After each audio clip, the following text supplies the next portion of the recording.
Coucou tout le monde, bienvenue sur la chaîne YouTube Viens chez moi, écoute et prête l'oreille, je suis Vaya Prière et je suis heureuse de pouvoir vous retrouver pour une nouvelle semaine, une nouvelle étude de Viens chez moi de l'Ancien Testament cette année 2022. Et avant toute chose, j'aimerais vous souhaiter mes meilleurs vœux, une bonne année 2022 et je souhaite que nous ayons la santé, le bonheur, la joie, la réussite, la prospérité tout au long de cette année et je souhaite et je prie que l'Ancien Testament puisse être le livre qui nous guidera à travers cette nouvelle année qui s'offre à nous. Combien je suis reconnaissante de pouvoir voir cette année arriver et, et je prie que vous puissiez que vos désirs sincères de votre cœur puissent se réaliser et que votre témoignage puisse être fortifié et grandir.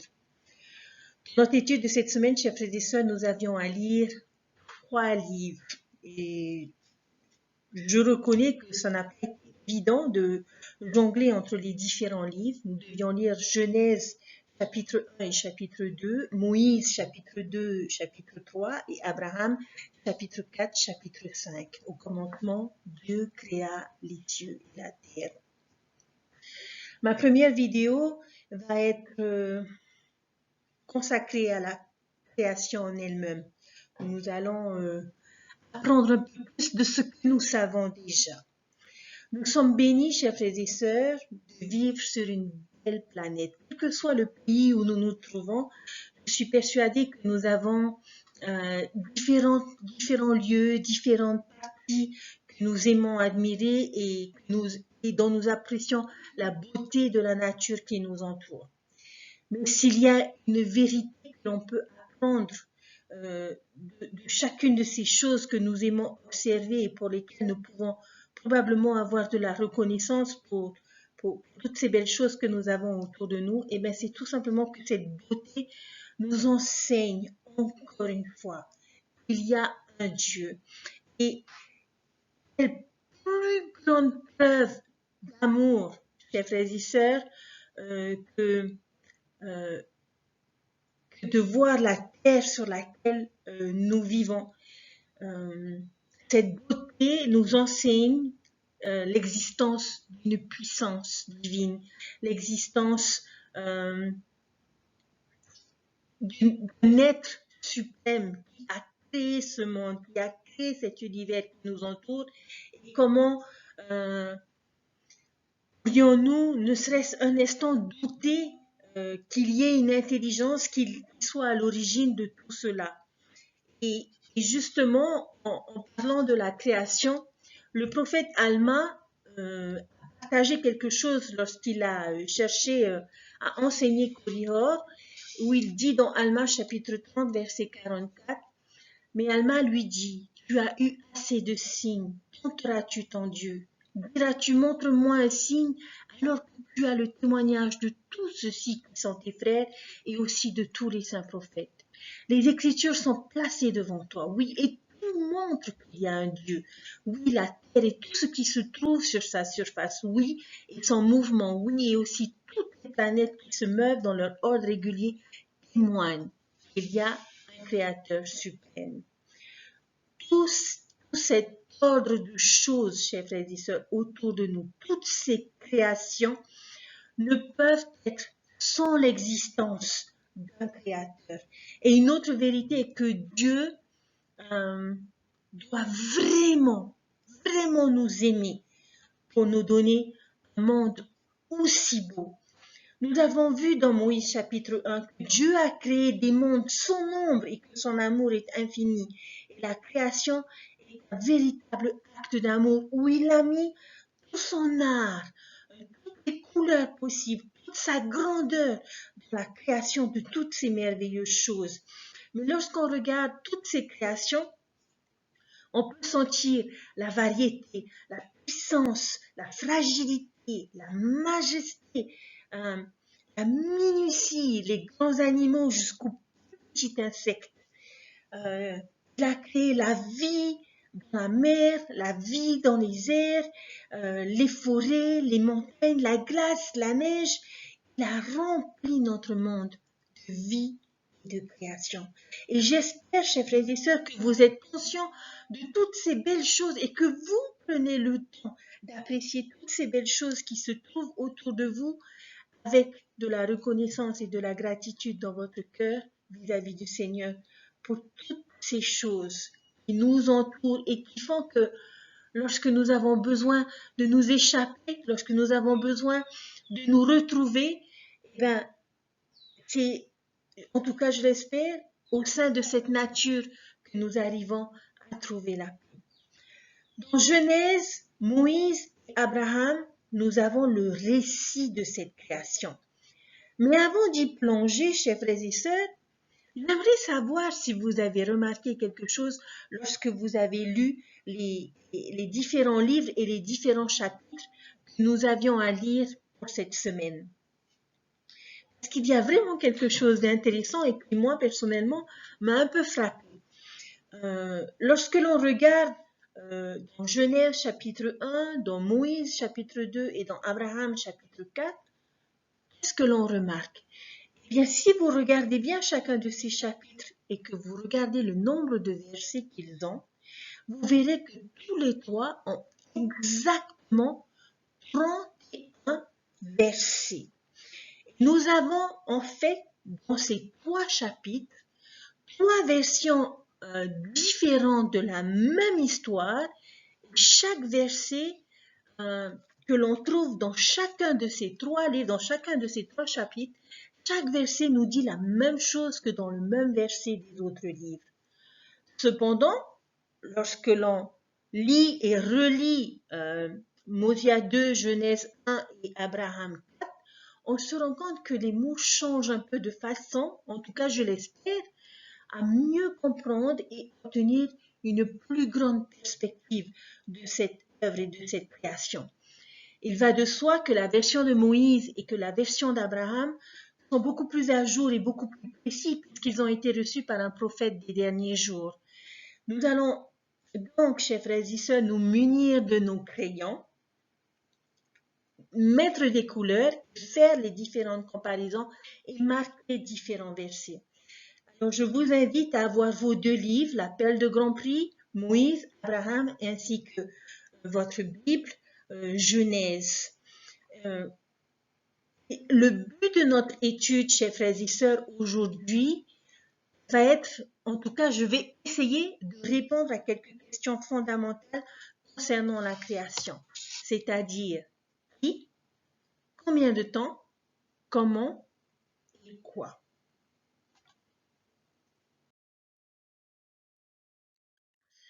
Alors, notre première question, qui? Qui a créé la Terre? Si l'on vous posait, je suis persuadée, cette question aujourd'hui, votre réponse serait Dieu. Dieu a créé la Terre. Beaucoup d'entre nous avons eu la bénédiction de pouvoir aller au temple et de faire nos dotations au temple. Et lorsque nous allons au temple faire nos dotations, nous apprenons, nous sommes enseignés avec une perspective beaucoup plus grande et beaucoup plus éternelle, toutes ces choses en rapport avec la création. Et donc, dans les enseignements que nous allons voir ensemble aujourd'hui, nous allons retrouver ces enseignements que nous avons pu apprendre et que nous continuons à apprendre au fur et à mesure que nous allons au temple et que nous assistons à une session de dotation. Alors, si on devait poser la question aujourd'hui, qui a créé la Terre? La réponse à cette question diverge un peu selon les versions. Alors, pour pouvoir répondre à chacune des questions que je voudrais que l'on se pose concernant la création de la Terre, j'ai décidé de mettre en évidence ces différences dans Genèse 1, Moïse 2 et Abraham 4 pour nous aider un peu à mieux comprendre et à obtenir un peu plus d'enseignement et un peu plus de précision. Dans Genèse 1, verset 1, l'on nous dit que c'est Dieu qui a créé la terre.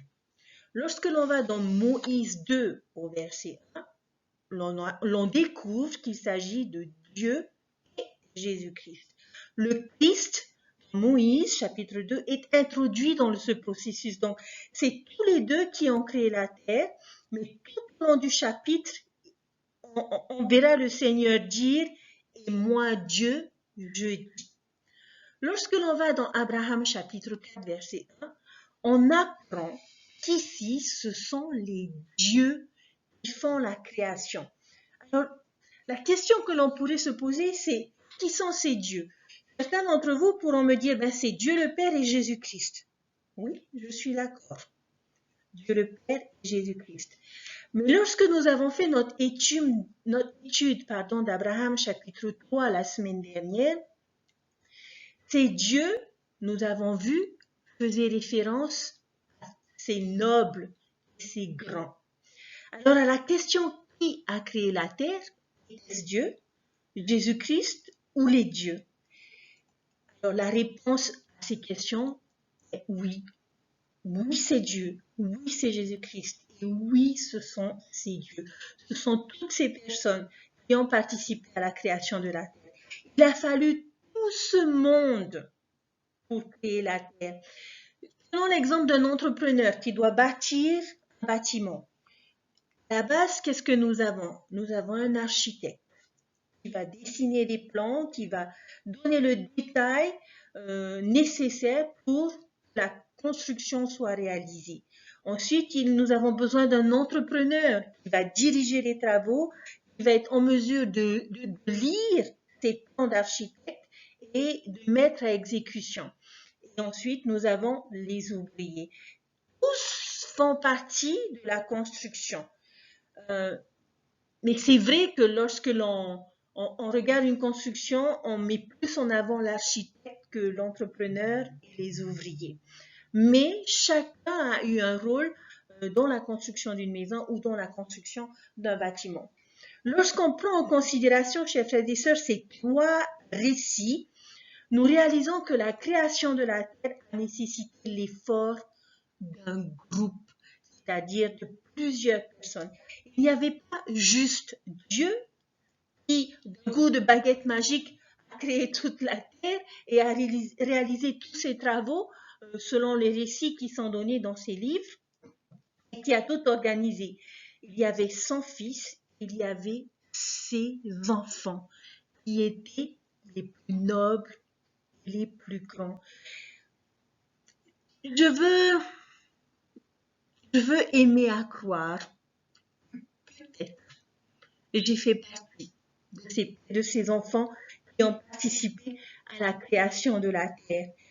Combien ce serait merveilleux de savoir que le Seigneur a permis à une partie de ses enfants de pouvoir participer à cette œuvre merveilleuse. Alors peut-être devrions-nous interroger le Seigneur et lui demander si nous avons eu ce privilège de participer à la création de la terre. Mais quoi qu'il en soit, nous avons tous une œuvre et nous l'avons vu la semaine dernière. À nous à chercher cette œuvre pour laquelle le Seigneur attend que nous agissions. Notre deuxième question, combien de temps? Alors, est-ce que la création de la terre a réellement pris 7 jours? Lorsque l'on regarde la démonstration des scientifiques, ils ont démontré que la Terre avait des millions d'années d'âge. Alors, la question que l'on pourrait se poser, c'est qui a raison? Genèse ou les scientifiques? La Genèse et le livre de Moïse utilisent le même temps pour chaque partie de la création, c'est-à-dire jour. La terre a été créée en 6 jours et Dieu se reposa le 7e jour. Alors, est-ce que cela signifie que la terre a été créée en 6 jours fois 24 heures ou des jours selon Dieu que nous avons appris dans Abraham chapitre 3, que nous avons vu la semaine dernière qu'un jour pour le Seigneur, c'était 1000 ans. Donc, la création de la terre aurait peut-être pris 6000 ans. Chers frères et sœurs, je pense que les écritures que nous lisons, que ce soit dans la table de Grand Prix et dans l'Ancien Testament, et ça va être comme ça tout au long de l'année, ne sont pas des récits historiques ni scientifiques de la création. Ils ont été rédigés dans un langage poétique, en utilisant des symboles, dans un langage symbolique. Et ils ont été rédigés pour permettre une réaction émotionnelle et non une réaction intellectuelle. Mais lorsque nous lisons dans Abraham chapitre 4, il n'utilise pas le mot jour. Si vous regardez dans les versets 8, 13, 19, 23 et 31, le mot qu'il utilise, c'est période de temps. Première période, deuxième période, troisième période, quatrième période, cinquième période de temps. Deuxième temps, troisième temps, quatrième temps, cinquième temps. Donc, dans Abraham, nous déclarons que la terre a été créée en 6 périodes de temps et que le Seigneur s'est reposé à la 7e période de temps. Question suivante. Comment la terre a-t-elle été créée? Prêtons attention aux verbes qui ont été utilisés dans ces chapitres pour décrire cette création. Nous connaissons tous l'expression bien connue que l'on retrouve dans Genèse et dans Moïse chapitre 2 qui dit que la lumière soit, la lumière fut. Cela semble rapide et magique. Mais lorsque nous regardons dans Doctrine et Alliance, section 93, le verset 36 où l'on nous dit que la gloire de Dieu, c'est l'intelligence, ou en d'autres termes, la lumière et la vérité. Frères et sœurs, je pense sincèrement que lorsque Dieu dit que la lumière soit, cela ne signifie pas qu'il veut voir plus clair, qu'il a besoin d'une source de lumière. Nous savons, lorsque nous lisons le récit de la création, que le soleil et la lune n'ont été créés qu'au 3e jour. Donc quand il parle de cette lumière, que la lumière soit et que la lumière fut, il parle, à mon avis, plus de l'intelligence en disant que la vérité soit, que la vie soit, que la loi soit. Tout commence maintenant. Et lorsque nous regardons les verbes trouvés dans Genèse et dans Moïse, on voit les expressions « il a fait »,« il a créé »,« il a passé ». On le retrouve dans les versets 1, 3, 7 et 17 de Moïse chapitre 2. Mais lorsque l'on regarde dans Abraham, les mots qui sont utilisés pour expliquer comment est-ce que la terre a été créée sont différents. On y retrouve organiser, former, préparer, faire conseil, comprir, ordonner, compter, planifier. Beaucoup de verbes différents que juste le verbe fait, créer, placer. Chers frères et sœurs, lorsque vous lisez ces mots organiser, former, préparer, faire conseil, qu'est-ce que ces mots suggèrent d'après vous? Eh bien, tout simplement, chers frères et sœurs, que toute cette création est le résultat d'une grande concertation, d'une grande organisation, d'une grande planification. C'était un effort conjoint entre différents individus qui ont travaillé ensemble, qui ont pris des décisions ensemble et qui sont arrivés à des conclusions ensemble. Il y avait de l'ordre derrière toute cette création, comme n'importe quel auteur, écrivain, peintre ou architecte. Les choses ont été faites avec ordre. En tant que dirigeante de la société de secours, lorsque j'ai souligné ces différents verbes dans Abraham chapitre 4, organiser, former, préparer, faire conseil, planifier, compter, je n'ai pas pu m'empêcher de penser à nos conseils de paroisse et à ce que nous voulons créer, cette œuvre à laquelle nous voulons participer, chers frères et sœurs. Nous ne devrions pas juste faire, ni créer, ni passer, mais nous devons, comme ce fut le cas pour la création de cette terre, nous organiser, former, préparer, tenir conseil, planifier, compter. Ce sont toutes ces actions importantes qui montrent cette grande concertation, cette grande planification et cet effort commun, conjoint entre les différents dirigeants d'une paroisse pour qu'une œuvre soit créée, pour qu'une œuvre soit réalisée. Alors, puissions-nous, chers frères et sœurs, sincèrement, prendre conscience de ces simples mots, mais qui ont une perspective divine, parce que c'est de cette manière que le Seigneur, le Sauveur et tous les autres dieux ont travaillé pour nous donner ce que nous avons aujourd'hui. Alors, dans notre œuvre aujourd'hui, notre petite œuvre aujourd'hui sur cette terre, et notamment en tant que dirigeant, je nous invite, chers frères et sœurs, à prendre exemple de ces personnes, à prendre exemple de tout ce que l'on découvre dans ces récits et à nous en inspirer sur la manière dont nous voulons créer, participer à l'œuvre de notre Père céleste. Dernière question. Quoi a-t-il créé? Quel genre de terre Dieu a-t-il créé pour moi? Comment est-ce que Dieu décrit cette terre?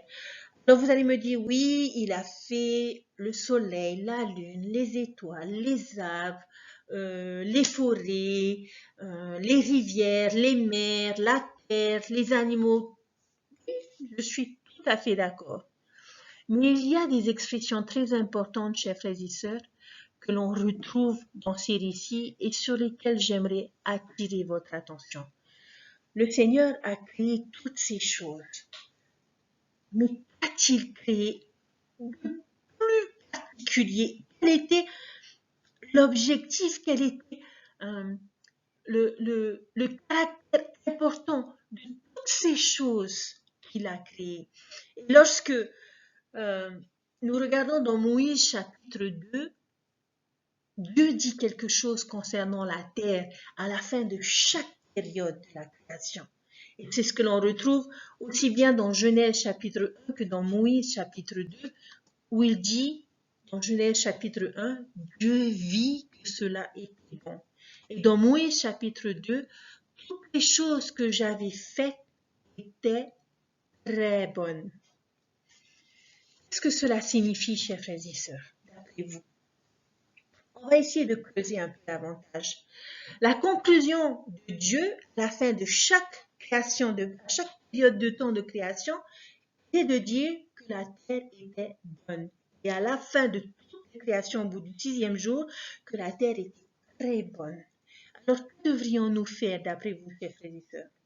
Eh bien, tout simplement que nous puissions apprécier cette terre et toutes ses créations et en être reconnaissants.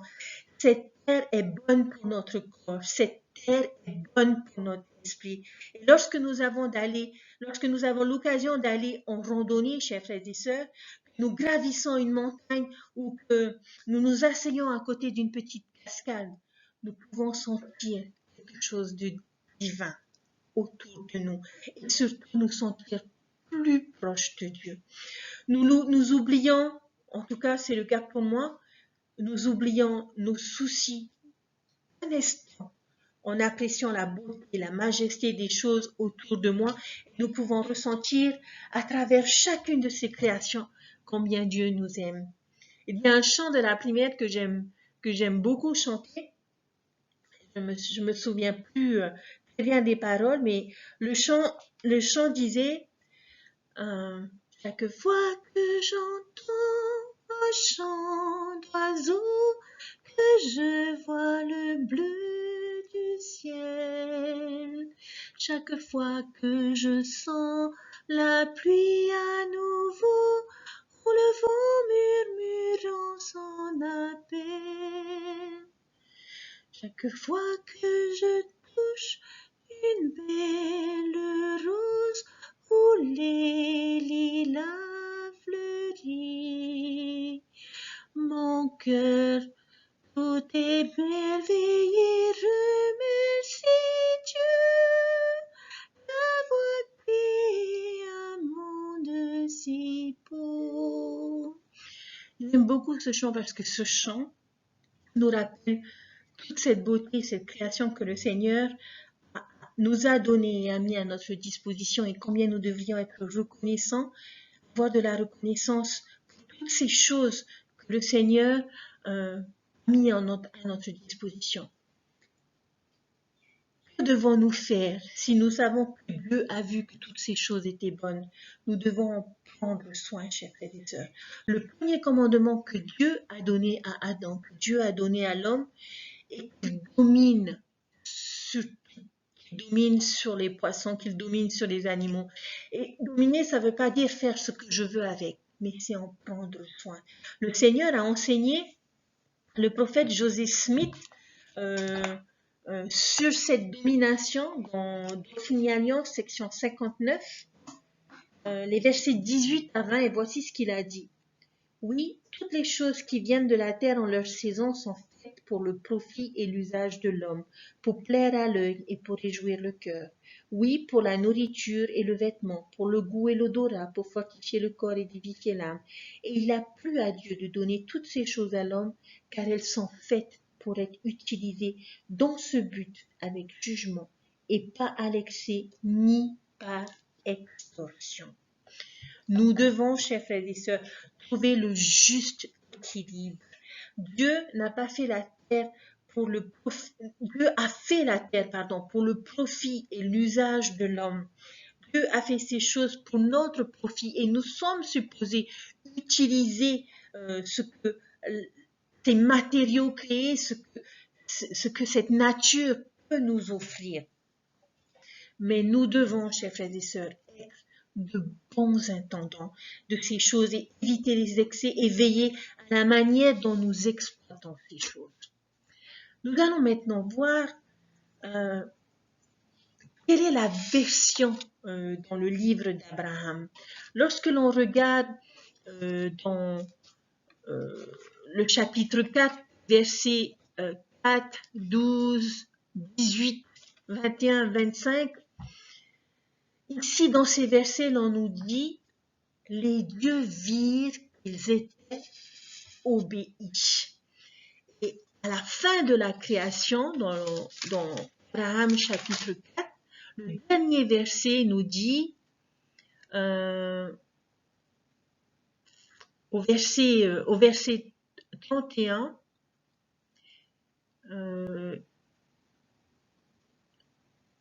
les dieux dirent, nous ferons toutes ces choses que nous avons dites et nous les organiserons. Et voici, elles seront très obéissantes.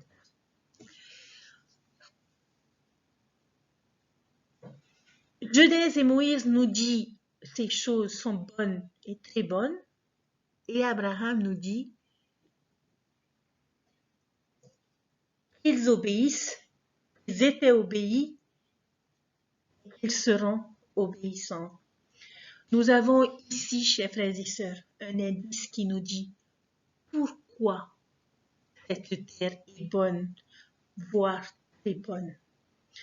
Parce que tout ce qui s'y trouve, tous, sans exception, obéissent à Dieu.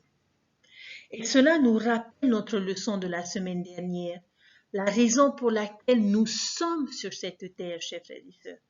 Notre test sur cette terre est de voir si nous obéissons à Dieu. Il nous faut donc obéir à la volonté et au commandement de notre Père Céleste et de son Fils Jésus-Christ pour que toute chose que Dieu a créée dont nous faisons partie soit bonne. Donc, chers frères et sœurs, si nous voulons être de bons enfants de Dieu, nous devons être obéissants. Pourquoi est-ce que Dieu dit que toutes ces choses étaient bonnes ou très bonnes? Parce qu'elles ont obéi, parce qu'elles obéissent et parce qu'elles seront obéissantes. Voilà un indice qui nous dit pourquoi cette terre est bonne. Et ce peut être le cas de chacun d'entre nous, chers frères et sœurs. Imaginez ce que serait cette création, et toutes les créations de Dieu dont nous faisons partie, si nous étions tous obéissants à la volonté et au commandement de notre Père Céleste. Ce serait une terre paradisiaque.